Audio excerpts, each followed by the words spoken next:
How do you have a positive mental attitude when life's throwing crap at you?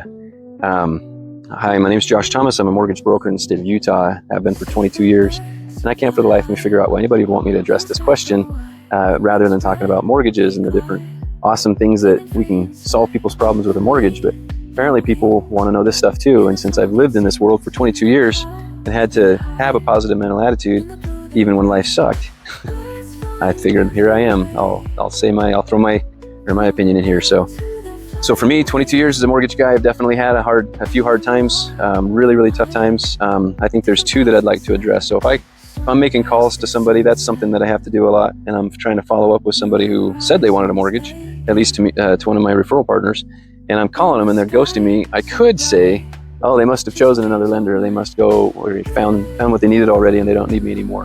I could say a number of different things, but none of those things give me a paycheck. None of those things make me feel good about my connection with people. I care about people. I care what they think about me. So instead, what I'll tend to do is I run through scripts in my mind like, I wonder if they have a bunch of little kids, and if those little kids actually are the ones looking at my messages and they haven't even seen that I've sent messages. Or I wonder if they're so busy at work and they have little kids and they're just so exhausted by the time they finish with their here in their face kind of duties that they have to do, that they just can't. There's no more bandwidth for them to do anything else. So I'll usually run through scripts like that in my mind, and that tends to make me feel better. And then often it's actually right. And even if it wasn't right, I don't care because I'm still happy, right? And I got the result that I was looking for in my job.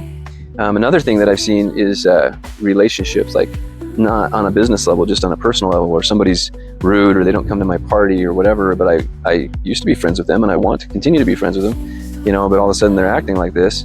I can sit there and feel bad about it, or maybe they've been talking to a bunch of other people and leaving me out.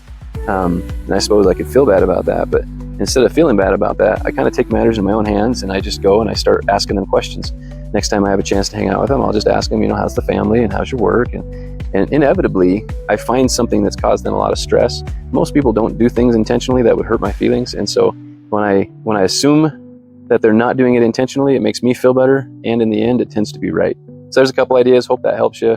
Let me know if you need a mortgage. Talk to you later.